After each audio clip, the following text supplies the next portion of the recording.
ನಮಸ್ಕಾರ. ಡಾಕ್ಟರ್ ಬಂದು ಅಚ್ಚರಿಯನ್ನು ಪರೀಕ್ಷೆ ಮಾಡುತ್ತಿದ್ದರು. ರಾಮ್ ದುಗುಡ ತಗ್ಗದೇ ಹೋಯಿತು. ಮತ್ತೆ ತಾನು ಅವಳ ಆರೋಗ್ಯದ ವಿಷಯದಲ್ಲಿ ಸಂಕಷ್ಟವನ್ನು ಎದುರಿಸಬೇಕಾಗುವುದೇನೋ ಎಂಬ ಭೀತಿ ಅವನನ್ನು ಸುತ್ತಿಕೊಂಡಾಗ ಪಾಪ ಮಮ್ಮನಿಗೆ ಏನಾಯಿತು ಎಂದು ಆತಂಕ ತುಂಬಿದ ಕಣ್ಣುಗಳಲ್ಲಿ ಅಮ್ಮನ ಕಡೆ ನೋಡುತ್ತಾ ಅಪ್ಪನ ಬಳಿ ಪ್ರಶ್ನೆ ಮಾಡಿದ ಚಾಂಪ್. ಮಗನ ಪ್ರಶ್ನೆಗೆ ಏನು ಉತ್ತರಿಸಬೇಕೆಂದು ತೋಚದೆ ಒದ್ದಾಡಿ ಹೋದನು ರಾಮ್. ಅಚ್ಚರಿಯನ್ನು ಪರೀಕ್ಷೆ ಮಾಡಿ ಆಯಾಸ ಕಡಿಮೆಯಾಗಲು ಅವಳಿಗೆ ಇಂಜೆಕ್ಷನ್ ಕೊಟ್ಟು ಡಾಕ್ಟರ್ ತನ್ನ ಕೈಗೆ ಕೆಲವು ಮೆಡಿಸಿನ್ ಕೊಟ್ಟಾಗ ಏನಾಗಿದೆ ಅವರಿಗೆ ಎಂದು ಅವಸರದಲ್ಲಿ ಪ್ರಶ್ನೆ ಮಾಡಿದವನ ಕಣ್ಣಿನಲ್ಲಿದ್ದ ಆತಂಕ ಹಾಗೂ ಭಯ ಕಂಡು ನಸುನಕ್ಕ doctor. Congrats, another little guest is coming to your family ಎಂದು ವಿಶ್ ಮಾಡಿದರು. ರಾಮ್ಗೆ ಅರ್ಥವಾಗಲಿಲ್ಲ. ಏನು ಹೇಳ್ತಿದ್ದೀರಾ, ಏನಾಗಿದೆ ಅವರಿಗೆ ಎಂದು ಉಬ್ಬೇರಿಸಿ ಗೊಂದಲದಲ್ಲಿ ಕೇಳಿದ. ಚಾಂಪ್ ಅವರ ಬದುಕಿಗೆ ಬಂದಾಗ ಅಚ್ಚು ರಾಮ್ ಬದುಕಿನಿಂದ ದೂರವಾಗಿ ಬಿಟ್ಟಿದ್ದಾಳಲ್ಲ, ಹಾಗಾಗಿ ಅಷ್ಟು ಬೇಗ ಅವರು ಏನು ಹೇಳುತ್ತಿದ್ದಾರೆ ಎಂದು ಅರ್ಥವಾಗದೆ ಹೋಯಿತು ಅವನಿಗೆ. ರಾಮ್ಗೆ ತಮ್ಮ ಮಾತು ಅರ್ಥವಾಗಲಿಲ್ಲ ಎಂದು ಅರಿತ ಡಾಕ್ಟರ್, ನಿಮ್ಮ ಮಿಸ್ಸೆಸ್ ಮತ್ತೊಮ್ಮೆ ತಾಯಿ ಆಗ್ತಾ ಇದ್ದಾರೆ ಎಂದದ್ದು ಕೇಳಿ ಬೆಸೆದಿದ್ದ ಹುಬ್ಬುಗಳು ಸಡಿಲವಾದವು. ಹೃದಯ ಬಡಿತ ಏರಿಳಿತವಾಯಿತು. ಆ ಕ್ಷಣಕ್ಕೆ ಹೀಗೆ ರಿಯಾಕ್ಟ್ ಮಾಡಬೇಕೆಂದು ತಿಳಿಯದೆ ಅಚ್ಚರಿ ಹಾಗೂ ಖುಷಿಯಿಂದ ತನ್ನ ಮುಖವನ್ನು ಒಮ್ಮೆ ಡಾಕ್ಟರ್ ಮುಖಕ್ಕೆ ಒಮ್ಮೆ ನೋಟ ಬದಲಾಯಿಸಿ ನೋಡುವಾಗ ಸಣ್ಣದಾಗಿ ಮುಗುಳ್ನಕ್ಕ ಡಾಕ್ಟರ್.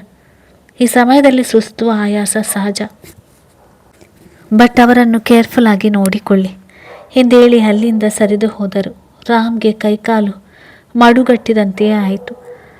ತಾನು ಮತ್ತೊಮ್ಮೆ ತಂದೆ ಆಗ್ತಿದ್ದೀನಿ ಎನ್ನುವ ಖುಷಿ ಸುದ್ದಿ ತಿಳಿದು ಮಿಶ್ರಿತ ಭಾವ, ಜೊತೆಗೆ ತನ್ನ ತೋಳಿನಲ್ಲಿ ಇನ್ನೂ ಆತಂಕ ತುಂಬಿದ ಕಣ್ಣುಗಳಲ್ಲಿ ಪಿಳಿಪಿಳಿ ನೋಡುತ್ತಿದ್ದ ಮಗನ ಮೊಗ ಕಂಡಾಗ ಪಶ್ಚಾತ್ತಾಪದಲ್ಲಿ ಗಂಟಲು ಬಿಗಿಯಾಗಿ ಕಣ್ಣುಗಳಲ್ಲಿ ನೀರು ತುಂಬಿತು.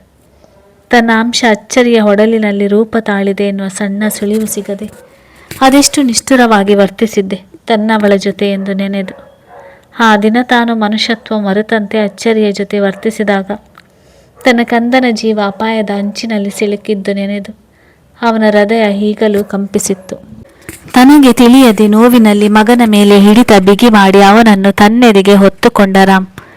ಈ ಜೀವನ ಪೂರ್ತಿ ನೋವು ನನ್ನ ಕರಗದೆ ಇದ್ದು ಬಿಡುತ್ತಿತ್ತೇನು.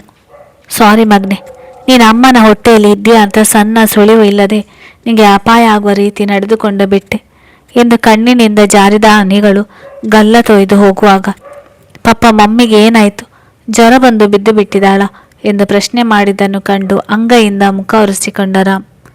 ದಟ್ಟ ಉಸಿರನ್ನು ಹೊರದಬ್ಬುತ್ತಾ, ಮಮ್ಮನಿಗೆ ಸುಸ್ತಾಗಿರುವುದಷ್ಟೇ, ಇನ್ನೇನು ಸ್ವಲ್ಪ ಹೊತ್ತಿಗೆ ಎಚ್ಚರಾಗುತ್ತೆ ಚಾಂಪ್, ಹೆದರಿಕೊಳ್ಳೋದು ಯಾಕೆ ನೀನು ಎಂದು ಮಗನ ಕೆನ್ನೆಗೆ ಮುತ್ತಿಟ್ಟು ಸಮಾಧಾನ ಮಾಡುವಾಗ ಅಚ್ಚು ಸಣ್ಣದಾಗಿ ಮಿಸುಕಾಡಿದ್ದು ಕಂಡು, ನೋಡು ಮಮ್ಮಿಗೆ ಎಚ್ಚರ ಆಯಿತು ಎಂದು ಮಗನನ್ನು ಎತ್ತುಕೊಂಡು ಬಂದು ಬೆಡ್ ಮೇಲೆ ಕೂರಿಸಿ ತಾನು ಅವಳ ಪಕ್ಕದಲ್ಲಿ ಬಂದು ಕುಳಿತ.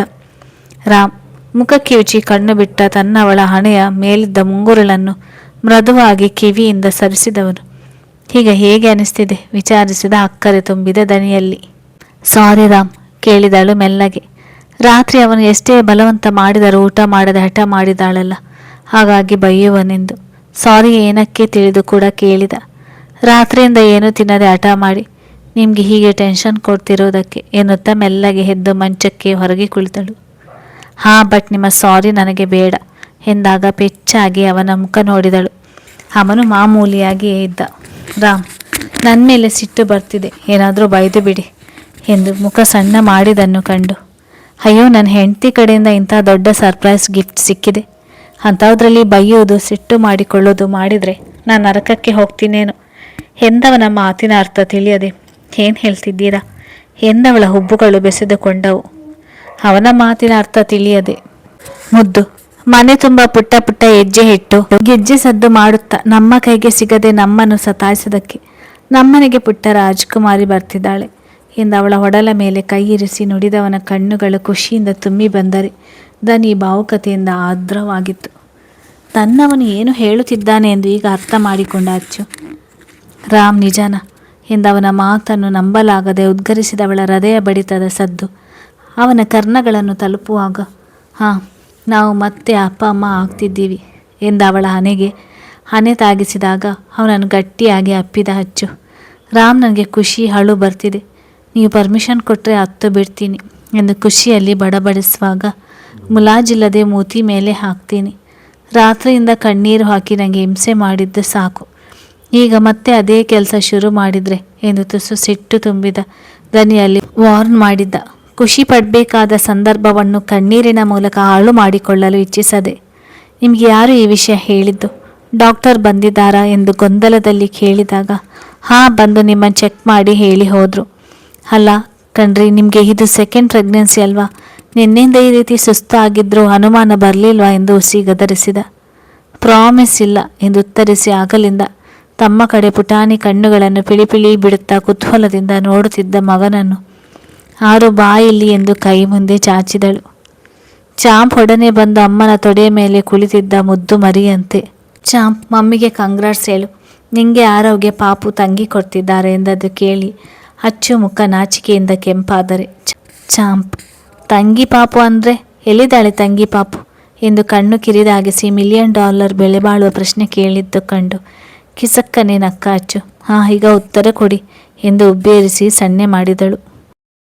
ಅಂದು ಬೆಳಿಗ್ಗೆ ಆಫೀಸ್ಗೆ ಹೋಗುವ ಗಡಿಬಿಡಿಯಲ್ಲಿದ್ದ ಅಂಕಿತ್ ಬೆಳಿಗ್ಗೆ ಶರಣ್ ಮನೆಗೆ ಬಂದಿದ್ದನ್ನು ಕಂಡು, ಓ ಬಾವಾ, ಹೆಂಡತಿ ಮಗಳನ್ನು ತವರಿಗೆ ಕಳಿಸಿಕೊಟ್ಟು ಇನ್ನೂ 2 ದಿನ ಕಳೆಯಲಿಲ್ಲ, ಆಗಲೇ ನೋಡ್ಕೊಂಡು ಹೋಗೋದಕ್ಕೆ ಬಂದು ಬಿಟ್ಟಿದ್ದೀರಾ ಎಂದು ಉಬ್ಬೇರಿಸಿ ಪ್ರಶ್ನೆ ಮಾಡಿದ.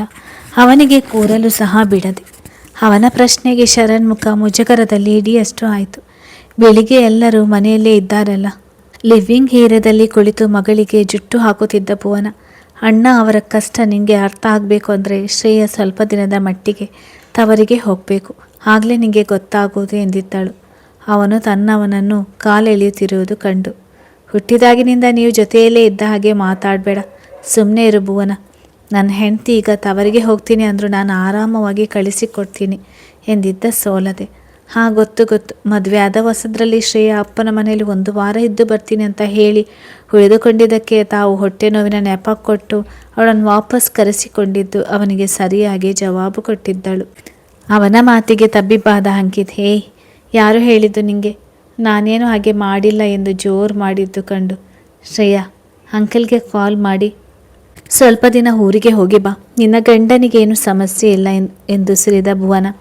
ಶರಣ್, ಬನ್ನಿ ತಿಂಡಿ ಮಾಡಿ ಎಂದು ತುಂಬಿದ ಹೊಡಲಿನ ಮೇಲೆ ಕೈ ಇರಿಸಿ ಎದ್ದು ನಿಂತರೆ ಶರಣ್ ಹಣೆ ಉಜ್ಜಿಕೊಳ್ಳುತ್ತಾ ಮಡದಿಯ ಜೊತೆ ಹೋದ. ಇನ್ನೊಂದು ಅರ್ಧ ಗಂಟೆ ಬಿಟ್ಟು ಬಂದಿದ್ರೆ ಒಳ್ಳೆಯದಿತ್ತು. ಅಂಕಿತ್ಗೆ ಈ ರೀತಿ ತನ್ನನ್ನು ರೇಗಿಸುವ ಅವಕಾಶ ಸಿಗುತ್ತಿರಲಿಲ್ಲ ಎಂದು. ಅವರತ್ತ ಹೋದ ಕೂಡಲೇ, ಅಮ್ಮ ನೋಡಿ, ನಿಮ್ಮ ಮಗನಿಗೇನು ಸಮಸ್ಯೆ ಇಲ್ಲ, ನಾನು ತವರಿಗೆ ಹೋಗೋದು, ಈಗಲೇ ಡ್ಯಾಡಿಗೆ ಕಾಲ್ ಮಾಡಿ ಬಂದು ಕರ್ಕೊಂಡು ಹೋಗಿ ಅಂತ ಹೇಳ್ತೀನಿ. ಮದುವೆ ಆದಾಗಿನಿಂದ ನಾನು 2 ದಿನಕ್ಕೆ ಮೇಲೆ ಅವರ ಜೊತೆ ಹೆಚ್ಚಿಗೆ ಇರಲೇ ಇಲ್ಲ, ಈ ಸಲ ಆದರೂ 2 ವಾರ ಇದ್ದು ಬರ್ತೀನಿ ಎಂದು ಗಂಡನ ಕಡೆ ಕೆಕ್ಕರಿಸಿ ನೋಡುತ್ತಾ ಆರತಿಯವರ ಬಳಿ ಮೆಲ್ಲಗೆ ರಾಗ ಹಾಕಿದಳು ಶ್ರೇಯ. ಅಂಕಿತ್ ಈಗ ಗಾಬರಿಯಲ್ಲಿ ಅಮ್ಮನ ಮುಖ ನೋಡಿದ. ಶರಣ್ಣ ರೇಗಿಸಲು ಹೋಗಿ ತಾನು ಫಜಿತಿಗೆ ಬಿದ್ದೆನಲ್ಲ ಎಂದು. 2 ದಿನವೇ ಅವಳನ್ನು ಅವನಿಂದ ಬಿಟ್ಟಿರಲು ಆಗುವುದಿಲ್ಲ, ಅಂಥದ್ರಲ್ಲಿ 2 ವಾರ ನೆನೆದರೆ ತಲೆ ಚಿಟ್ಟು ಹಿಡಿದಂತೆ ಆಯಿತು ಹುಡುಗನಿಗೆ. ಮಗನ ಒದ್ದಾಟ, ಸೊಸೆಯ ಮುನಿಸು ಕಂಡು ತುಟಿ ಅಂಚಿನಲ್ಲಿ ನಕ್ಕ ಆರತಿಯವರು. ನಿನ್ನ ಗಂಡನೇ ಒಪ್ಪಿದ ಮೇಲೆ ನನ್ನ ಕೇಳುವ ಅಗತ್ಯ ಏನಿದೆ ಪುಟ್ಟ, ನೆಮ್ಮದಿಯಾಗಿ ಹೋಗಿ ಬಾ ಎಂದು ಬಿಟ್ಟರು ಬೇಕಾಗಿ. ಅತ್ತೆ ಒಪ್ಪಿದ್ದು ಕಂಡು ಥ್ಯಾಂಕ್ಸ್ ಅತ್ತೆ ಎಂದು ಗಂಡನ ಕಡೆ ಹುರಿನೋಟ ಬೀರಿ ತನ್ನ ರೂಮಿಗೆ ಹೋಗಿದ್ದು ಕಂಡು ಹಣೆ ಚಚ್ಚಿಕೊಂಡ ಅಂಕಿತ್. ಮಗಳು ಅಳಿಯನ ಹಾಡ್ಕೊಂಡೆ ಅಂತ ರಿವೆಂಜ್ ಏನಮ್ಮ ಇದು? ಅಸಮಾಧಾನದಿಂದ ಪ್ರಶ್ನೆ ಮಾಡಿ ಅವಸರದಲ್ಲಿ ರೂಮಿಗೆ ನಡೆದ. ತವರಿಗೆ ಹೋಗಲು ಶ್ರೇಯ ತನ್ನ ಲಗೇಜ್ ಬ್ಯಾಗ್ ಮಾಡಿಕೊಳ್ಳುವ ಮೊದಲೇ ಅವಳನ್ನು ಹೋಲಿಸಿ ಸಮಾಧಾನ ಮಾಡಬೇಕಾಗಿತ್ತಲ್ವ. ಆಫೀಸ್ಗೆ ಹೊರಟಿದ್ದ ಮಗನು ಈಗ ತನ್ನ ಮೇಲೆ ಮುನಿಸಿಕೊಂಡ ಮಡದಿಯನ್ನು ಸಮಾಧಾನ ಮಾಡಲು ಹೊರಟಿದ್ದು ಕಂಡು, ಅಂಕಿತ್, ಆಫೀಸ್ಗೆ ಹೋಗದೆ ಎಲ್ಲಿಗೆ ಹೊರಟಿದ್ಯಾ? ಈಗಲೇ ತಡ ಆಯಿತು ಕಣೋ ಎಂದು ಕೂಗಿದರು ಅವರನ್ನು ಛೇಡಿಸುವಂತೆ. ಅರ್ಧ ಗಂಟೆ ತಡ ಆದರೂ ನಡೆಯುತ್ತೆ, ಮೊದಲು ನಿನ್ನ ಸೊಸೆನ ತನ್ನಗೆ ಮಾಡಬೇಕು ನಾನು ಎಂದು ಸಿರಿದ ಅಂಕಿತ್. ಅದನ್ನು ಕಂಡು ಆರತಿಯವರ ಮುಖದಲ್ಲಿ ನಗು, ಮನಸ್ಸಿನಲ್ಲಿ ನೆಮ್ಮದಿ, ಬದುಕು ತೃಪ್ತಿಯಾದಂತೆ ಅನಿಸಿತು. ತಮ್ಮ ಮಕ್ಕಳು ತಮ್ಮ ಹೆಂಡತಿ ಮಕ್ಕಳ ಜೊತೆ ನೆಮ್ಮದಿ ಖುಷಿಯಿಂದ ಜೀವಿಸ್ತಿರುವುದು ಕಂಡು. ಭುವನ, ರಾಮ್ ಅಚ್ಚು ಕಾಣ್ತಾನೇ ಇಲ್ಲ, ಮನೇಲಿ ಇಲ್ವಾ ಕೇಳಿದ ಅವಳಿಗೆ ತುತ್ತಿಟ್ಟು. ಆದ್ವಿಕ್ಕೆ ಆಕ್ಸಿಡೆಂಟ್ ಆಗಿದೆ, ಅವನ ಕಂಡೀಷನ್ ತುಂಬ ಸೀರಿಯಸ್ ಆಗಿದೆ ಅಂತ ನರೇಂದ್ರ ಅಂಕಲ್ ಕಾಲ್ ಮಾಡಿದರು ನಿನ್ನ ಸಂಜೆ. ಸೊ ಅಣ್ಣ ಅತ್ತಿಗೆ ಚಾಂಪ್ನ ಕರ್ಕೊಂಡು ನೋಡಿಕೊಂಡು ಬರೋದಕ್ಕೆ ಹೋಗಿದ್ದಾರೆ. ಓ ಎಂದವನು. ನಾಳೆ ನಾನೇ ಬಂದು ನಿನ್ನ ಹಾಸ್ಪಿಟಲ್ಗೆ ಕರ್ಕೊಂಡು ಹೋಗ್ತೀನಿ ಹೇಳಿದನು. ಮತ್ತೆ ಅವಳಿಗೆ ತೊತ್ತು ಕೊಡುತ್ತಾ, ಅವಳಿಗೆ ಪಾಲಕ್ ಪಲಾವ್ ಎಂದರೆ ಇಷ್ಟ ಎಂದು. ರೀ, ನನ್ನದು ತಿಂಡಿ ಆಯಿತು, ನೀವು ತಿನ್ನಿ ಎಂದಳು ನೀರು ಕುಡಿದು. ಅವಳನ್ನು ಮತ್ತೆ ಒತ್ತಾಯ ಮಾಡದೆ ಹೋದ ಶರಣ್ ಮೌನವಾಗಿ ಊಟ ಮಾಡುವಾಗ, ತುಂಬ ಮಿಸ್ ಮಾಡಿಕೊಳ್ತಾ ಇದ್ದೀರಾ ನನ್ನ ಹಾಗೂ ಮಗಳನ್ನು, ಕೇಳಿದಳು ಕಣ್ಣು ಕಿರಿದಾಗಿಸಿ. ತುಂಬ ನೆನಪಾಗ್ತಾ ಇದ್ದೀರಾ, ನಿದ್ದೆ ಸಹ ಬರ್ತಿಲ್ಲ. ಸಂಜೆ ಆಫೀಸ್ನಿಂದ ಮನೆಗೆ ಹೋದರೆ ನೀವಿಲ್ಲದೆ ಖಾಲಿ ಖಾಲಿ ಅನ್ನಿಸೋ ಮನೆಗೆ ಏನಕ್ಕಾದರೂ ಬಂದನೋ ಅಂತ ಅನಿಸಿಬಿಡುವಷ್ಟು, ಹೇಳಿದ ಅವಳ ಮುಖ ನೋಡದೆ. ಭುವನ ಅವನ ಬದುಕಿಗೆ ಬಂದ ಮೇಲೆ ಇಲ್ಲಿಯವರೆಗೂ ಒಂದು ದಿನವೂ ಸಹ ಅವಳನ್ನು ಬಿಟ್ಟು ಇದ್ದಿದ್ದೂ ಇಲ್ಲ ಅವನು. ಅಂಥದ್ರಲ್ಲಿ ಈಗ ಅಮ್ಮ ಮಗಳು ಇಬ್ಬರು ತವರಿಗೆ ಬಂದು ಬಿಟ್ಟರೆ ಅವರಿಲ್ಲದ ಮನೆ ಉಸಿರುಗಟ್ಟಿಸಿದಂತೆ ಆಗುತ್ತಿತ್ತು ಅವನಿಗೆ. ತನ್ನ ಸುತ್ತಲೂ ಇಷ್ಟು ಜನ ಇದ್ದರೂ ಸಹ ಬಿಟ್ಟು ಬಿಡದೆ ಕಾಡುವ ಅವನ ನೆನಪನ್ನು ಅವಳಿಂದ ಸಹ ತಡೆಯಲು ಆಗಿರಲಿಲ್ಲ. ಇನ್ನು ತನ್ನ ಮನೆಯಲ್ಲಿ ಅಮ್ಮನ ಜೊತೆ ಎಷ್ಟು ಬೇಕೋ ಅಷ್ಟು ಮಾತ್ರವೇ ಮಾತನಾಡುವ ತನ್ನವನ ಪರಿಸ್ಥಿತಿಯನ್ನು ಕಂಡು ಬೇಜಾರಾದರೂ ಅದನ್ನು ಮುಖದಲ್ಲಿ ತೋರಿಸಿಕೊಳ್ಳದೆ, ಸ್ವಲ್ಪ ದಿನ ಕಷ್ಟ ಆದರೂ ಸಹಿಸಿಕೊಂಡು ಬಿಡಿ, ಆಮೇಲೆ ನಾನು ನನ್ನ ಮಕ್ಕಳು ನಿಮ್ಮನ್ನು ಬಿಟ್ಟು ಎಲ್ಲಿಗೂ ಹೋಗುವುದಿಲ್ಲ ಎಂದು ಕಣ್ಣು ಮಿಟುಕಿಸಿ ಮುದ್ದಾಗಿ ಮನವಿ ಮಾಡಿದ್ದು ಕಂಡು ಅವನ ಬೇಸರ ಹೊಂಟಿತನ ಅರೆಗಳಿಗೆಯಲ್ಲಿ ಅವನನ್ನು ತೊರೆದು ಹೋದಂತೆ. ಅವನ ಮುಖದಲ್ಲಿ ಪುಟ್ಟ ನಗು ಮೂಡುವ ಹೊತ್ತಿಗೆ ಇನ್ನೂ ತಿಂಡಿ ಮಾಡುತ್ತಿದ್ದವನ ತೋಳನ್ನು ಎರಡು ಕೈಯಿಂದ ಗಟ್ಟಿಯಾಗಿ ಬಳಸಿದ ಭುವನ, ಶರಣ್ ವಾಟರ್ ಬ್ರೇಕಿಂಗ್ ಎಂದು ನೋವಿಗೆ ಹಲ್ಲು ಕಚ್ಚುತ್ತಾ ಉಸಿರು ಬಿಗಿ ಹಿಡಿದು ನರಳತೊಡಗಿದನು ಕಂಡು ಅತ್ತೆ ಅಂಕಿತ್ ಎಂದು ಜೋರಾಗಿ ಕೂಗಿಕೊಂಡ ಶರಣ್ ಅರೆ ನಿಮಿಷವೂ ವ್ಯಯ ಮಾಡದೆ ಅವಳನ್ನು ತೋಳಿಗೆತ್ತಿಕೊಂಡು ಹಾಸ್ಪಿಟಲ್ಗೆ ನಡೆದಿದ್ದ. ಅಂದು ಬೆಳಿಗ್ಗೆ ನರೇಂದ್ರ ಅವರು ರಾಮ್ಗೆ ಕಾಲ್ ಮಾಡಿದ್ದರು. ಅದ್ವಿಕ್ಗೆ ಪ್ರಜ್ಞೆ ಬಂದಿದೆ ಬನ್ನಿ ಎಂದು. ಹಾಗಾಗಿ ಮಡದಿ ಮಗನನ್ನು ಕರೆದುಕೊಂಡು ಹಾಸ್ಪಿಟಲ್ಗೆ ಬಂದಿದ್ದ ರಾಮ್ ಏಕಾಏಕಿ ಚಾಂಪ್ ಅವನಿಂದ ದೂರ ಆದಾಗ ಅವನ ಮನಸ್ಸು ಹತಾಶೆ ಹಾಗೂ ನೋವಿನಿಂದ ಕುಗ್ಗಿ ಹೋಗಿತ್ತು ಎಂದು ಅರಿತಿದ್ದ ರಾಮ್ಗೆ ಒಮ್ಮೆ ಅವನ ಜೊತೆ ಮಾತಾಡಿದರೆ ಮನಸ್ಸು ಹಗುರವಾಗುವುದೆಂದು ಅನಿಸಿತು. ತನ್ನಿಂದಲೇ ಅವನ ಪರಿಸ್ಥಿತಿ ಇಂದು ಹೀಗಾಗಿರುವುದು ಎಂಬ ಸಣ್ಣ ಪಶ್ಚಾತ್ತಾಪ ಅವನ ಎದೆಯಲ್ಲಿ ಇದೆಯಲ್ಲ. ಅಚ್ಚರಿ ಹಾಗೂ ರಾಮ್ನ ಕಂಡು ಈಗಲೂ ಮುಖ ತಿರುಗಿಸಿದ್ದರು ಮೀನಾಕ್ಷಿ. ಅವರ ಬಗ್ಗೆ ಅಷ್ಟಾಗಿ ಕೇರ್ ಮಾಡದ ರಾಮ್ ಮಗನನ್ನು ಎತ್ತುಕೊಂಡು ಅಚ್ಚರಿ ಕೈ ಹಿಡಿದು ಅದ್ವಿಕ್ ಬಳಿ ಬಂದಿದ್ದ. ರಾಮ್ ತೋಳಿನಲ್ಲಿದ್ದ ಚಾಂಪ್ನ ಕಂಡ ಅದ್ವಿಕ್ ಕಣ್ಣುಗಳು ತುಂಬಿ ಬಂದು ಬಿಟ್ಟವು. ಅವನು ತನ್ನಿಂದ ದೂರಾಗಿ ತನ್ನ ಕುಟುಂಬವನ್ನು ಸೇರಿಕೊಂಡ ಮೇಲೆ ಅವನ ಮುಖ ನೋಡದೆ, ಅವನ ತೊದಲು ನುಡಿ ಕಿವಿಗೆ ಬೀಳದೆ ನಿಜಕ್ಕೂ ಹುಚ್ಚು ಹಿಡಿದಂತೆ ಆಗಿಬಿಟ್ಟಿತ್ತು ಅವನಿಗೆ. ಅವನನ್ನು ತೊರೆದು ಬದುಕಲಾಗದೆ ಕುಡಿತದ ಮೊರೆ ಹೋಗಿದ್ದ. ಅದ್ವಿಕ್ ನಿಂಗೆ ಆಕ್ಸಿಡೆಂಟ್ ಆಯಿತು ಅಂತ ಅಮ್ಮಮ್ಮ ಹೇಳಿದ್ಲು. ನೀನು ಕಾರ್ ಡ್ರೈವ್ ಮಾಡುವಾಗ ಫೋನಲ್ಲಿ ಯಾರ ಜೊತೆ ಮಾತಾಡ್ತಿದ್ದೆ ಎಂದು ಹುಬ್ಬುಗಂಟಿಕ್ಕಿ ಅಸಮಾಧಾನ ತುಂಬಿದ ದನಿಯಲ್ಲಿ ಪ್ರಶ್ನೆ ಮಾಡಿದ್ದ. ಧನ್ಯ ಹಾಗೂ ಅಚ್ಚು ಇಬ್ಬರು ಅವನು ಡ್ರೈವ್ ಮಾಡುವಾಗ ಫೋನ್ನಲ್ಲಿ ಮಾತನಾಡ್ತಾನೆ ಎಂದು ಯಾವಾಗಲೂ ಬೈಯುವುದನ್ನು ಕಂಡಿದ್ದ ಚಾಂಪ್ಗೆ ಈಗಲೂ ಅದೇ ರೀತಿ ಮಾಡಿ ಆಕ್ಸಿಡೆಂಟ್ ಮಾಡಿಕೊಂಡಿದ್ದಾನೆ ಎಂದು ಭಾವಿಸಿ ಬಿಟ್ಟನು. ಅವನ ಪ್ರಶ್ನೆಯಲ್ಲಿದ್ದ ಜೋರು, ತನ್ನ ಮೇಲಿದ್ದ ಸಿಟ್ಟು, ತುಂಬಿದ ಕಾಳಜಿ ಹಾಗೂ ಅಸಮಾಧಾನದಿಂದ ಹುಬ್ಬುಗಂಟಿಕ್ಕಿದ್ದ ರೀತಿ ಕಂಡ ಅದ್ವಿಕ್ಗೆ ತನ್ನ ಮನಸ್ಸು ನಿಯಂತ್ರಿಸಲು ಆಗಲಿಲ್ಲ. ಒಡನೆ ಚಾಂಪ್ ಎಂದು ಸಂಕಟದಿಂದ ಕೈ ಮುಂದೆ ಮಾಡಿ ಅವನಿಗೆ ತನ್ನ ಬಳಿ ಬರುವಂತೆ ಸಣ್ಣ ಧ್ವನಿಯಲ್ಲಿ ಮನವಿ ಮಾಡಿದ. ನಿನ್ನೆ ಆಗಿದ್ದ ಭೀಕರ ಅಪಘಾತದಲ್ಲಿ ಅವನ ದೇಹ ತುಂಬ ಗಂಭೀರವಾಗಿ ಗಾಯಗೊಂಡಿತ್ತು. ಹಾಗಾಗಿ ಇನ್ನು ಅವನಿಂದ ಸಹಜವಾಗಿ ಮಾತನಾಡಲು ಆಗುತ್ತಿರಲಿಲ್ಲ. ರಾಮ್ ಅವನನ್ನು ಎತ್ತುಕೊಂಡು ಬಂದು ಅದ್ವಿಕ್ ಬೆಡ್ ಮೇಲೆ ಕೂರಿಸಿದಾಗ ಅವನ ಪುಟ್ಟ ಕೈಯನ್ನು ತುಟಿಗೊತ್ತಿಕೊಂಡ ಅದ್ವಿಕ್, ಮರೆತೇ ಬಿಟ್ಟಿದ್ದೆ ಅಲ್ವಾ ನನ್ನ ಎಂದವನ ದನಿ ನಡುಗುತ್ತಿತ್ತು. ಕಣ್ಣಿನಲ್ಲಿ ನೀರು ತುಂಬಿತ್ತು.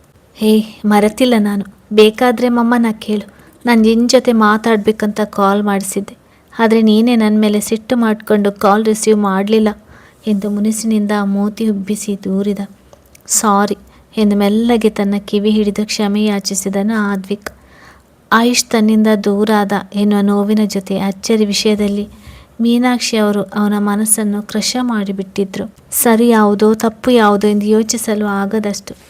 ಸಾರಿ ಎಲ್ಲ ಕೇಳಬೇಡ ನೀನು, ಮತ್ತೆ ನಾನು ಕಾಲ್ ಮಾಡುವಾಗ ಕಾಲ್ ರಿಸೀವ್ ಮಾಡು ಪ್ಲೀಸ್ ಎಂದು ಸಣ್ಣದಾಗಿ ಬಿಕ್ಕಳಿಸಿದ. ಅವನಿಗೂ ಅವನ ಒಡನಾಟ ಬಹುವಾಗಿ ಕಾಡುತ್ತಿತ್ತಲ್ಲ, ಮತ್ತೆ ಅಂಥ ತಪ್ಪು ನಾನು ಮಾಡೋದಿಲ್ಲ ಪ್ರಾಮಿಸ್ ಎಂದು ಬಾಗಿ ಅವನ ದುಂಡು ಕೆನ್ನೆಗೆ ಮುತ್ತಿಟ್ಟನು ಅದ್ವಿಕ್. ಮತ್ತೆ ಮಾಡಿದರೆ ನಾನು ನಿನ್ನ ಜೊತೆ ಟೂ ಬಿಡ್ತೀನಿ ಎಂದನು ವಾರ್ನಿಂಗ್ ಟೋನ್ನಲ್ಲಿ. ಆಯಿತು ಎಂದು ನಸುನಕ್ಕು ತಲೆಯಾಡಿಸಿದ ಅದ್ವಿಕ್. ಚಾಂಪ್ನ ಅಗಲಿಕೆಯಿಂದ ಜಡವಾಗಿದ್ದ ತಮ್ಮನ ಮನಸ್ಸು ತಿಳಿಯಾಗಿದ್ದು ಕಂಡು ನೆಮ್ಮದಿಯ ನಿಟ್ಟುಸಿರು ಹೊರಗಟ್ಟಿದಳು ಧನ್ಯ. ಅವನನ್ನು ತನ್ನ ಜೀವಕ್ಕಿಂತ ಹೆಚ್ಚಾಗಿ ಹಚ್ಚಿಕೊಂಡೇ ಬಿಟ್ಟಿದ್ದ ಎಂದು ಬಳ್ಳಲು ಹಾಕಿ ನಂತರ ಅವನ ಬಳಿ ಬಂದ ಅಚ್ಚು. ಸಾರಿ ಅದ್ವಿಕ್, ನೀನು ಚಾಂಪ್ನ ಎಷ್ಟೊಂದು ಪ್ರೀತಿ ಮಾಡ್ತೀಯ ಅಂತ ಗೊತ್ತಿದ್ರೂ ಸಹ ಅವನನ್ನು ನಿನ್ನಿಂದ ದೂರ ಮಾಡಿಬಿಟ್ಟೆ ಎಂದಳು ಬೇಸರದಲ್ಲಿ. ಪರವಾಗಿಲ್ಲ ಅಚ್ಚು, ದೇವರು ನಿನ್ನ ಜೀವನದಲ್ಲಿ ಇಷ್ಟೆಲ್ಲ ಪರೀಕ್ಷೆ ಇಟ್ಟ ಮೇಲೆ ಕಳೆದುಕೊಂಡಿದ್ದನ್ನೆಲ್ಲ ಮತ್ತೆ ವಾಪಸ್ ಮರಳಿಸಿದ್ದಾನೆ. ನೀನು ಹಾಗೂ ಅವನು ಇನ್ಮೇಲೆ ನಿಮ್ಮ ಫ್ಯಾಮಿಲಿ ಜೊತೆ ಖುಷಿಯಾಗಿರಿ, ಇದನ್ನೇ ನಾನು ಬಯಸೋದು ಎಂದನು. ಈಗ ಅವನಿಗೆ ತಾನು ಮಾಡಿದ್ದ ಆಲೋಚನೆ ಹಾಗೂ ನಿರ್ಧಾರ ತಪ್ಪು ಎಂದು ಅರಿವಾಗಿತ್ತು. ಅದಲ್ಲದೆ ಈಗಲೂ ತಾನು ಸುಮ್ಮನೆ ಇಳಿದು ಬಿಟ್ಟರೆ ಮತ್ತೆ ಅವರನ್ನು ಶಾಶ್ವತವಾಗಿ ತನ್ನಿಂದ ದೂರ ಮಾಡಿಕೊಳ್ಳುವೆನು ಎನ್ನುವುದು ಖಾತ್ರಿಯಾಗಿತ್ತು. ಅವನ ಮಾತಿಗೆ ಅಚ್ಚು ಮುಖದಲ್ಲಿ ಪುಟ್ಟ ನಗು ಮೂಡಿತು. ನಿನ್ನೆಯಿಂದ ಕದಡಿದಂತೆ ಆಗಿದ್ದ ಅವಳ ಮನಸ್ಸು ಈಗ ತಿಳಿಯಾದ ಭಾವ. ಆದ್ವಿಕ್, ಅಚ್ಚು ಹಾಗೂ ಚಾಂಪ್ ನಮ್ಮ ಮನೆಯಲ್ಲಿದ್ದರೂ ನೀನು ಅವರ ಜೊತೆ ಮುಂಚಿನಂತೆಯೇ ಇರಬಹುದು. ನಿಮ್ಮ ಸಂಬಂಧದ ನಡುವೆ ನಾನು ಯಾವತ್ತೂ ಬರೋದಿಲ್ಲ. ಹಾಗೆ ನನ್ನ ಪಾಲಿನ ಅನಗ್ಯ ರತ್ನಗಳನ್ನು 4 ವರ್ಷ ಕಣ್ಣಲ್ಲಿ ಕಣ್ಣಿಟ್ಟು ಜೋಪಾನ ಮಾಡಿದ್ಯಾ. ಆ ಋಣವನ್ನು ಯಾವ ರೀತಿ ತೀರಿಸಬೇಕು ಅಂತ ಆಗ್ತಿಲ್ಲ. ಆದರೆ ನೀನು ಮಾಡಿರೋ ಸಹಾಯಕ್ಕೆ ನಾನು ಕೃತಜ್ಞತೆ ಹೇಳಬೇಕು. ಥ್ಯಾಂಕ್ ಯು ಸೋ ಮಚ್ ಎಂದು ಕೈ ಮುಗಿದು ಕೃತಜ್ಞತೆ ತಿಳಿಸಿದ ರಾಮ್. ಅಂದು ಅಚ್ಚರಿಗೆ ಅವನು ಸಹಾಯ ಮಾಡದೆ ಹೋಗಿದ್ರೆ ಬಹುಶಃ ಅಚ್ಚರಿಯಿಂದ ರಾಮ್ ಬದುಕಿನಲ್ಲಿ ಇರುತ್ತಿರಲಿಲ್ಲವೇನು. ಕೃತಜ್ಞತೆ ತಿಳಿಸೋದೇನು ಬೇಡ ರಾಮ್, ಬಟ್ ನನ್ನ ಚಾಮ್ ಜೊತೆ ಮುಂಚಿನಂತೆ ಇರೋದಕ್ಕೆ ಅವಕಾಶ ಮಾಡಿಕೊಡಿ ಎಂದನು ಮನವಿ ದನಿಯಲ್ಲಿ. ಚಾಂಪ್ ತನ್ನ ಜೊತೆಯಲ್ಲಿ ಉಳಿಸಿಕೊಳ್ಬೇಕು ಶಾಶ್ವತವಾಗಿ ಎನ್ನುವ ಕಾರಣಕ್ಕೆ ಅಚ್ಚರಿಯನ್ನು ಮದುವೆಯಾಗಲು ಹೊಲ್ಲದ ಮನಸ್ಸಿನಿಂದ ಒಪ್ಪಿಕೊಂಡಿದ್ದನು. ಮೀನಾಕ್ಷಿ ಅವರ ಮಾತುಗಳಿಗೆ ಮರುಳಾಗಿ ಅವನ ಮನವಿಗೆ ರಾಮ್ ಮುಖದಲ್ಲಿ ನಗು ಮೂಡಿತು. ನಾನು ಆಗಲೇ ಹೇಳಿದ್ದೀನಿ, ನಿಮ್ಮ 3 ಜನರ ಮಧ್ಯೆ ಬರೋದಿಲ್ಲ ಅಂತ. ನಿನ್ನ ಸಂಬಂಧ ಮುಂಚೆ ಹೇಗಿತ್ತೋ ಇನ್ನು ಮುಂದೆ ಸಹ ಹಾಗೇ ಇರಲಿ. ನನ್ನ ಕಡೆಯಿಂದ ಯಾವುದೇ ವಿರೋಧವಿಲ್ಲ ಎಂದನು ಸಣ್ಣ ಅಸಮಾಧಾನವು ತೋರದೆ. ಅದನ್ನು ಕಂಡು ಆದ್ವಿಕ್ ಮನಸ್ಸಿನಲ್ಲಿ ರಾಮ್ ಮೇಲೆ ಅಭಿಮಾನ ಹಾಗೂ ಗೌರವ ಮೂಡಿತು. ನಂತರ ಅರ್ಧ ಗಂಟೆಯವರೆಗೂ ಅವನ ಜೊತೆ ಹಾಗೂ ಧನ್ಯ ಜೊತೆ ಮಾತಾಡಿ ನರೇಂದ್ರ ಅವರಿಗೆ ಹೇಳಿ ತಾವು ಉಳಿದುಕೊಂಡಿದ್ದ ಹೋಟೆಲ್ಗೆ ಹೋದರು ಅವರು. ಆದರೆ ಮೀನಾಕ್ಷಿ ಮಾತ್ರ ಹರಳೆಣ್ಣೆ ಕುಡಿದಂತೆ ಮುಖವನ್ನು ಸಿಂಡರಿಸಿ ನಿಂತಿದ್ದರು. ಗಂಡ ಕೊಟ್ಟಿದ್ದ ಎಚ್ಚರಿಕೆಯನ್ನು ನೆನಪಿನಲ್ಲಿ ಇಟ್ಟುಕೊಂಡು ಅಚ್ಚು ಹಾಗೂ ರಾಮ್ ಮುಂದೆ ಮತ್ತೆ ತಮ್ಮ ನಾಲಿಗೆಯನ್ನು ಉದ್ದ ಮಾಡುವ ಧೈರ್ಯ ಮಾಡದೆ ಹಾಸ್ಪಿಟಲ್ಗೆ ಹೋಗಿ ಆದ್ವಿಕ್ ಜೊತೆ ಮಾತಾಡಿ ಬಂದ ಮೇಲೆ ರಾಮ್ ಅಚ್ಚರಿ ಮನಸ್ಸು ಅಗ್ರವಾಗಿತ್ತು. 4 ವರ್ಷ ಅವನ ಅಚ್ಚರಿ ಜೊತೆ ನಿಂತಿದ್ದ. ಅವಳ ಕಷ್ಟಗಳಿಗೆ ಬೆನ್ನಾಗಿ ಅವಳಿಗೆ ಧೈರ್ಯ ತುಂಬಿದ್ದ. ಅಂಥವನನ್ನು ಸಲ್ಲದ ಕಾರಣಕ್ಕೆ ದೂರ ಮಾಡಿಕೊಳ್ಳಲು ಅಚ್ಚು ಜೊತೆ ರಾಮ್ಗೂ ಇಷ್ಟವಿರಲಿಲ್ಲ. ಮುದ್ದು, ಇನ್ನು 2 ದಿನ ಇಲ್ಲೇ ಉಳಿದ ಆಮೇಲೆ ನಾವು ಬ್ಯಾಂಗ್ಳೂರ್ಗೆ ಹೊರಡೋದಾ ಕೇಳಿದ ಕಾಳಜಿಯಿಂದ. ನಿನ್ನೆ ತಾನೇ ಅವಳು ತಾಯಿ ಆಗುತ್ತಿದ್ದ ವಿಷಯ ತಿಳಿದಿತ್ತು. ಜೊತೆಗಿನ್ನೂ ಅವಳ ಮುಖದಲ್ಲಿ ಆಯಾಸ ಸುಸ್ತು ಎದ್ದು ಕಾಣುತ್ತಿದ್ದರಿಂದ ಬೇಡ ಅನಿಸುತ್ತೆ ರಾಮ್. ಭುವನ ಮನೆಗೆ ಬಂದಿದ್ದಾಳೆ. ಅದು ಅಲ್ಲದೆ ಬಂಗಾರಿನೂ ಅಲ್ಲೇ ಬಿಟ್ಟು ಬಂದಿದ್ದೇವೆ. ಇಂಥ ಟೈಮಲ್ಲಿ ಎಲ್ಲ ಜವಾಬ್ದಾರಿಗಳನ್ನು ಶ್ರೇಯಾ ಅತ್ತೆ ಮೇಲೆ ಬಿಡೋದು ಸರಿಯಲ್ಲ ಎಂದಳು. ರಾಮ್ಗೂ ಅವಳು ಹೇಳುತ್ತಿರುವುದು ಸರಿ ಕಾಣಿಸಿದ್ದರಿಂದ ಸರಿ, ನಾನು ಇವತ್ತು ಹೊರಡೋದಕ್ಕೆ ಯಾವಾಗ ಫ್ಲೈಟ್ ಟಿಕೆಟ್ ಇದೆ ಅಂತ ನೋಡಿ ಕನ್ಫರ್ಮ್ ಮಾಡ್ಕೊಳ್ತೀನಿ ಎಂದನು ಕಿಸೆಯಲ್ಲಿದ್ದ ಫೋನ್ ಹೊರತೆಗೆದು. ಅಷ್ಟರಲ್ಲಿ ಅಂಕಿತ್ ಅವನಿಗೆ ಕಾಲ್ ಮಾಡಿದ್ದ. ಹೆಚ್ಚು ಯೋಚಿಸದೆ ಕಾಲ್ ರಿಸೀವ್ ಮಾಡಿದ. ಇದವ ಆಫೀಸ್ನಲ್ಲಿರೋ ಟೈಮ್, ಕೆಲಸಕ್ಕೆ ಸಂಬಂಧಪಟ್ಟಂತೆ ಮಾಡಿರ್ತಾನೆ ಎಂದು. ಹಲೋ ಅಣ್ಣ, ಆದ್ವಿಕ್ ಆರಾಮಿದ್ದಾನ? ಮಾತನಾಡಿಸಿದ್ರ ಅವನ್ನ? ಈಗ ಹೇಗಿದೆ ಅವನ ಆರೋಗ್ಯ ಎಂದು ಕಾಳಜಿಯಿಂದ ವಿಚಾರಿಸಿದ. ಅವನಿಗೂ ಸಹ ಒಳ್ಳೆಯ ಗೆಳೆಯನಾಗಿದ್ದನು ಅಲ್ವೇ? ತಮ್ಮನ ಪ್ರಶ್ನೆಗೆ ಉತ್ತರಿಸಿದ ರಾಮ್. ನಿನ್ನೆ ನಾವು ಏಕಾಏಕಿ ಇಲ್ಲಿಗೆ ಬಂದು ಬಿಟ್ವಿ. ಅಲ್ಲೇನೂ ಸಮಸ್ಯೆ ಆಗಲಿಲ್ಲ ಅಲ್ವಾ ಅಂಕಿತ್ ಎಂದ. ನರೇಂದ್ರ ಅವರು ಕಾಲ್ ಮಾಡಿದೊಡನೆ ಮಡದಿ ಮಗನನ್ನು ನಿಂತ ಹೆಜ್ಜೆಯಲ್ಲಿ ಕರೆದುಕೊಂಡು ಬಂದಿದ್ದಾನಲ್ಲ, ಏನೂ ಸಮಸ್ಯೆ ಇಲ್ಲ ಅಣ್ಣ. ಬಟ್ ಭುವನಾಗೆ ಬೆಳಿಗ್ಗೆ ಲೇಬರ್ ಪೇನ್ ಶುರುವಾಗಿತ್ತು ಎಂದದು ಕೇಳಿ ಗಾಬರಿಯಾದ ರಾಮ್. ಇನ್ನೂ ಡಾಕ್ಟರ್ ಕೊಟ್ಟಿರುವ ಡೇಟ್ಗೆ 1 ವಾರ ಇದೆ. ಒಂದ್ಸಲ ಹಾಸ್ಪಿಟಲ್ಗೆ ಕರ್ಕೊಂಡೋಗು ಎಂದನು ಆತಂಕ ತುಂಬಿದ ದನಿಯಲ್ಲಿ. ಅಣ್ಣನದು ಕೂಡ ಅರ್ಥ ಮಾಡಿಕೊಂಡು ಸಣ್ಣದಾಗಿ ಮುಗುಳ್ನಕ್ಕ ಅಂಕಿತ್. ನಾವೀಗ ಹಾಸ್ಪಿಟಲ್ನಲ್ಲೇ ಇದ್ದೀವಿ ಅಣ್ಣ. ಭುವನಾಗೆ ಹೆರಿಗೆ ಆಯಿತು, ಹಳ್ಳಿಯ ಹುಟ್ಟಿದಾನೆ ನಮಗೆ ಎಂದದು ಕೇಳಿ 1-2 ಕ್ಷಣ ಮಾತೇ ಹೊರಡದಾಯಿತು ರಾಮ್ಗೆ ಖುಷಿಯಲ್ಲಿ. ಏನು ಹೇಳ್ತಿದ್ದೆ ಅಂಕಿತ್? ನಿಮಿಷಗಳ ನಂತರ ಸಾವರಿಸಿಕೊಂಡು ಕೇಳಿದ.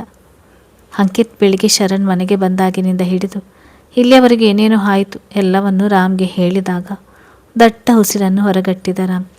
ದೇವರ ದಯೆ, ಎಲ್ಲವೂ ಒಳ್ಳೆಯದೇ ಆಯಿತು. ತಾಯಿ ಮಗು ಆರಾಮವಾಗಿ ಇದ್ದಾರೆ ಅಲ್ವಾ ಎಂದ. ಆರಾಮವಾಗಿ ಇದ್ದಾರೆ. ನೀನು ಅತ್ತಿಗೆಗೆ ಚಾಂಪ್ಗೆ ಹುಷಾರಾಗಿ ನೋಡ್ಕೊ ಎಂದು ಎಚ್ಚರಿಸಿದಾಗ, ಹೇ, ನಾನು ನಿಮಗೆ ಒಂದು ಗುಡ್ ನ್ಯೂಸ್ ಹೇಳಬೇಕು ಎಂದನು ರಾಮ್. ಏನದು? ಅವಸರಿಸಿದ ಅಂಕಿತ್. ಮನೆಗೆ ಬಂದ ಮೇಲೆ ಹೇಳ್ತೀನಿ. ಸಾಧ್ಯ ಅಂದರೆ ಸಂಜೆಯೊಳಗೆ ಅಲ್ಲಿಗೆ ಬಂದು ಬಿಡ್ತೀವಿ ಎಂದು ಹೇಳಿ ಕರೆ ತುಂಡರಿಸಿ ಬಿಟ್ಟ. ಇನ್ನು ಅಣ್ಣನ ಜೊತೆಯಲ್ಲೇ ಮಾತನಾಡ್ತಿದ್ದ ಅಂಕಿತ್ ಮುಖ ಪೆಚ್ಚಾಯಿತು. ಯಾವ ರೀತಿ ಗುಡ್ ನ್ಯೂಸ್ ಅದು ಎಂದು ತಿಳಿಸದೆ ಕಾಲ್ ಕಟ್ ಮಾಡಿಯೇ ಬಿಟ್ನಲ್ಲ ತನ್ನನ್ನ ಎಂದು. ಅಷ್ಟರಲ್ಲಿ ಮಗನ ಬಳಿ ಬರುವ ಆರತಿಯವರು, ಅಂಕಿತ್, ರಾಮ್ಗೆ ಕಾಲ್ ಮಾಡಿ ತಿಳಿಸಿದ್ಯಾ ಎಂದಾಗ, ಅಮ್ಮ ಸಂಜೆಯೊಳಗೆ ಬರ್ತೀನಿ ಅಂತ ಹೇಳಿದ್ದಾನೆ ಎಂದನು. ಮಗನ ಮಾತಿಗೆ ಸರಿ ಎಂದು ತಲೆದೂಗಿದ ಆರತಿಯವರು, ನೀನು ನಿಮ್ಮ ಅಪ್ಪ ಮನೆಗೆ ಹೊರಡಿ, ನಾನು ಶರತ್ ಇಲ್ಲಿದ್ದು ತಾಯಿ ಮಗುನ ನೋಡಿಕೊಳ್ತೇವೆ ಎಂದರು. ತಾಯಿ ಮಗು ಇಬ್ಬರು ಕ್ಷೇಮವಾಗೇ ಇದ್ದಾರಲ್ಲ, ಇನ್ನು ಭಯಪಡುವ ಅಗತ್ಯವಿಲ್ಲ ಎಂದು. ಅಮ್ಮನ ಮಾತಿಗೆ ಓಕೆ ಎಂದು ಅಪ್ಪನ ಜೊತೆ ಮನೆಗೆ ಹೊರಟನು ಅಂಕಿತ್. ಮಮ್ಮಿ, ನನ್ನ ತಮ್ಮನ ಕೈ ಎಷ್ಟು ಸಾಫ್ಟ್ ಆಗಿದೆ, ನನಗೆ ಅವನ್ನ ಮುಟ್ಟೋಕ್ಕೆ ಒಂಥರ ಭಯ ಆಗ್ತಿದೆ ಎಂದಳು. ತೋರು ಬೆರಳಿನಿಂದ ಮೆಲ್ಲಗೆ ತಮ್ಮನ ತೋಳನ್ನು ಮುಟ್ಟಿ ನೋಡುತ್ತಾ. ಆಗಲಿಂದ ಮಗಳನ್ನು ಗಮನಿಸ್ತಿದ್ದ ಶರಣ್ ಮಗಳ ಮಾತಿಗೆ ನಸುನಕ್ಕನು. ಶಾರ್ವಿ ಹುಟ್ಟಿದಾಗ ಮೊದಲೆರಡು ದಿನ ಮಗುವನ್ನು ಮುಟ್ಟಲು ಭುವನ ಸಹ ಇದೇ ಕಾರಣ ಕೊಟ್ಟು ಹೆದರುತ್ತಿದ್ದದು ನೆನೆದು. ಮುಟ್ಟಕ್ಕೆ ಭಯ ಆಗ್ತಿದೆ ಅಂತಾನೆ ನಿನ್ನ ತಮ್ಮನ ಕೈಯನ್ನು ರೆಡಿ ಮಾಡಿ ಬಿಟ್ಟಿದ್ಯಾ ನೀನು ಎಂದು ತುಸು ಗದರಿದಂತೆ ಕೇಳಿದಳು.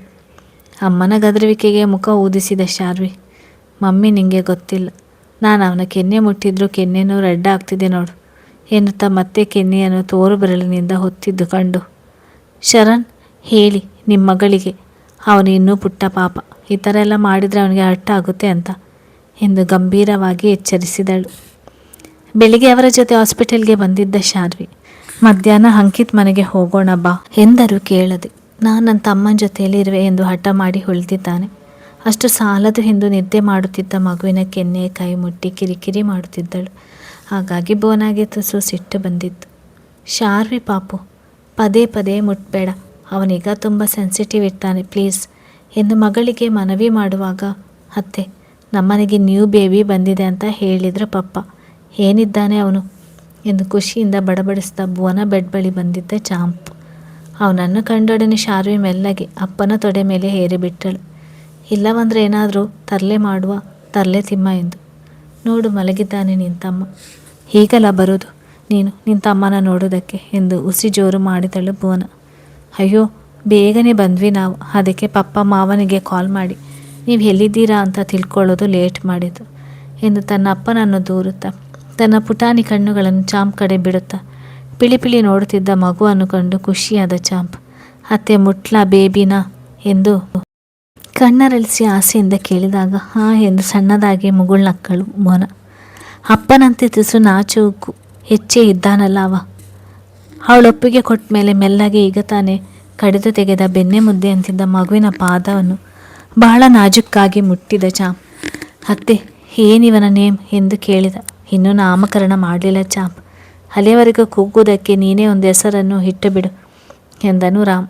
ಇಷ್ಟು ಹೊತ್ತು ಮಗನ ಸಂಭ್ರಮವನ್ನು ಕಾಣುತ್ತಾ ಮಡದಿಯೊಂದಿಗೆ ನಿಂತಿದ್ದವನು. ಮುದ್ದು ಮಾತಿಗೆ 2 ನಿಮಿಷ ಯೋಚಿಸಿದ ಚಾಂಪ್, ಮುದ್ದು ಅಂತ ಕೂಗೋಣ ಎಂದದ್ದು ಕೇಳಿ ತಬ್ಬಿಬ್ಬಾದರೂ ಅಚ್ಚು ರಾಮ್. ತನ್ನಪ್ಪ ಪ್ರೀತಿಯಿಂದ ತನ್ನಮ್ಮನನ್ನು ಮುದ್ದು ಎಂದು ಕೂಗುವುದು ನೆನಪಾಗಿ